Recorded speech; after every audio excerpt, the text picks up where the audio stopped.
On July 24th, 1987, 11-year-old Derek Pickering had spent the day like so many others with his best friend, Charles Galloway. Late that afternoon, Charles' parents, Bob and Karen, were getting ready for a special evening out. It was a Friday evening about 6:15, 6:30, and Charles and Derek had been over at our house playing. Charles' parents were just about to leave for dinner. This was a very special day for us because it was our 16th wedding anniversary and our daughter's 15th birthday. Derek and Charles were going to go over to Derek's house. The weather wasn't real great, and they wanted to take Derek's dog home.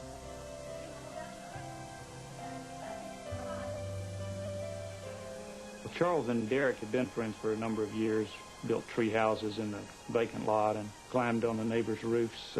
They'd done a lot of things together.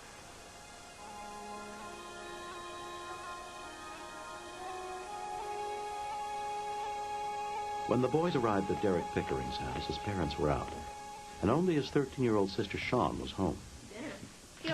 You know, he's just a pain in the butt little brother, but he really is special to me. Mom says I should stay in. It looks like it's going to rain. And, of course, he never listens to anything I say, so he went straight back out. So I said, oh, well, you know, I'm just going to ignore him.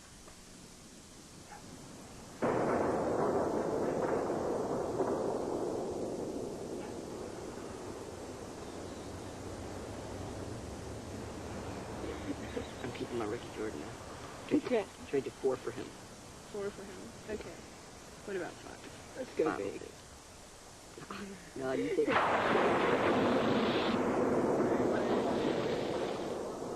I was watching TV, and then I heard this bang, you know, boom. Derek! They always try to play jokes on me, and I figured it was just another joke, and it wasn't funny. It was really scaring me.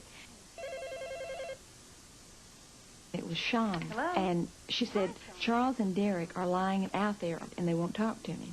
Those were her exact words. I don't know, but I've been yelling, and I'm really scared.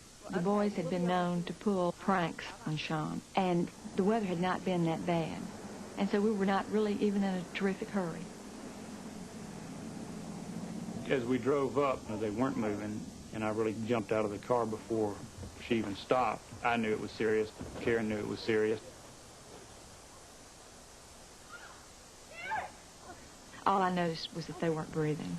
It was the most horrifying thing. You'd like to fall down and cry. I was panicking like crazy, but I knew I couldn't. Is he breathing yet, Shawn? No, no, help Charles. He's not breathing yet.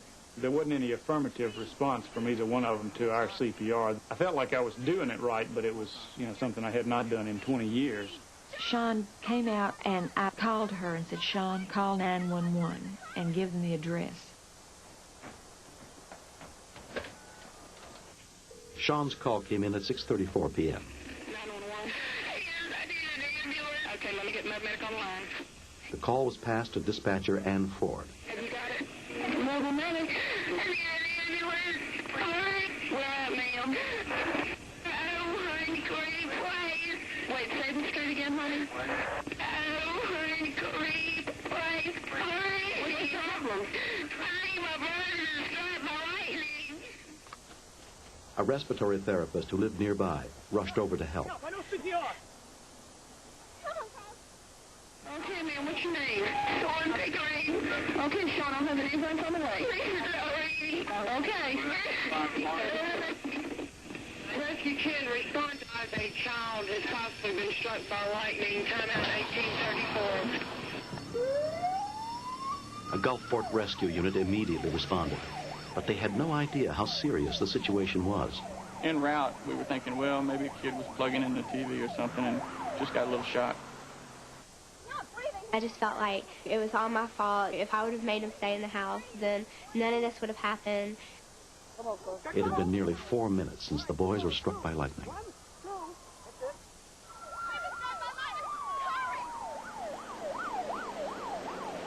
When paramedic Richard Chapman and his partner got to the scene, Charles and Derek were still not breathing. It was 2-minute response time.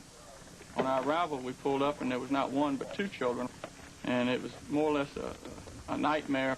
I've been to mass casualty incidents, and nothing had ever prepared me to see two small children lying there basically dead.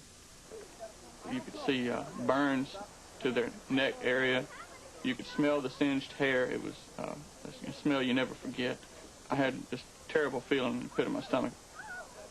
The one boy had a heartbeat, but was not breathing on his own. The other boy was clinically dead in the sense that he didn't have a heartbeat and he was not breathing. I was just holding on to Karen, and I guess that was the first time I had maybe allowed myself to think that he might not live. I was thinking, this is not happening to me on my anniversary and my daughter's birthday. Okay, we have pulse over here. Okay, hyperventilating. Shortly after intubating them, the second boy developed a heartbeat, so now we had two children in respiratory arrest. Rescue Kent headquarters, send me an engine company. Also advise more medics to send 2 ambulances and another paramedic. We need more advanced life support. I saw them like taping stuff to Derek and giving him shots and stuff. And when I thought about him dying and, you know, not having anyone to fight with anymore or to call names, I started crying.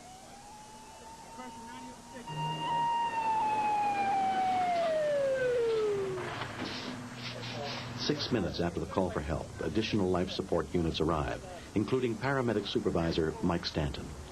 I saw that the fire department paramedics were treating these kids very aggressively, and I knew at that point that they had some pretty severe injuries.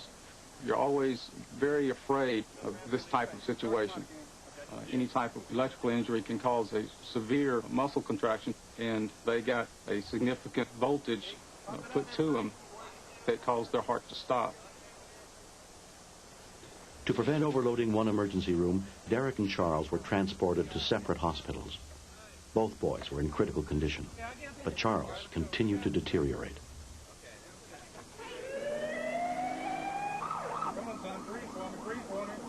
En route to the hospital, he began to posture, which is usually a sign of some significant brain injury. In my past experience, that's not a good sign. And when I turned the boy over to the hospital staff, I didn't have much hope for him. When lightning struck. Charles was admitted to Gulf Coast Community Hospital, where pediatrician Don LeGrone was on call.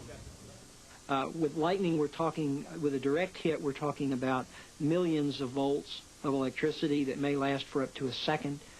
The higher, more important surface parts of his brain were completely out of order. And that's really scary. When we see that, it's usually a prelude to death. His pupils were not responsive to light. They would fluctuate in their size, independent of one another. And the primary thing was stabilizing and supporting his vital functions. At nearby Memorial Hospital, Derek's condition had stabilized under the care of Dr. Ronald Bruni. I suspect that Derek's burns were due mainly to a splash effect. Sitting next to his friend, who was directly struck by the lightning, his eardrum was ruptured. And it was probably from this loud clap of thunder being right close to him. He didn't respond appropriately to painful stimuli. His blood pressure was elevated. And yet, after a few hours, he began to recover. And after 12 hours, he was able to converse with people. He was still, you know, a little weak, and I knew I couldn't beat him up yet, but the happiest part was when he came home. But Charles was still in a deep coma. We didn't know then if he was going to live or not. And then they took us in to see him. He looked awful. He was full of tubes, and his hair was all burned. And it was very frightening. I knew that he could die or have brain damage, but I honestly never believed that that was going to happen. And I guess that's a self-protective device. Because, I don't know how I would have held up had I really believed that. Charles' parents took turns staying by his bedside. After 30 hours, his mother finally noticed a change. He opened his eyes, and truly it might have been 2 seconds, but it was a great lift to my spirit. 3 years later, Charles has fully recovered. He still has no memory of the incident, but it has changed his life. My relationship with my family and parents became, I believe, a lot closer because after all that I'd heard about all the stories and all the things they had done for me, I realized that how much they really cared for me. used to really burn me up when Charles would wear his cleats in the house and leave mud and clay all over the floor. And now we just clean it up, and we're glad that there's somebody there to leave the clay there. Charles' mother, Karen, gave him and Derek each a lightning charm as a symbol of the bond between them. This lightning charm was to remind us of our friendship, to show us like what we've been through together, and that we shouldn't separate because we share like a special thing together that hasn't happened around here. We'll be friends for life. Next. Yeah, sure, she's hurt. Sure, she's screaming.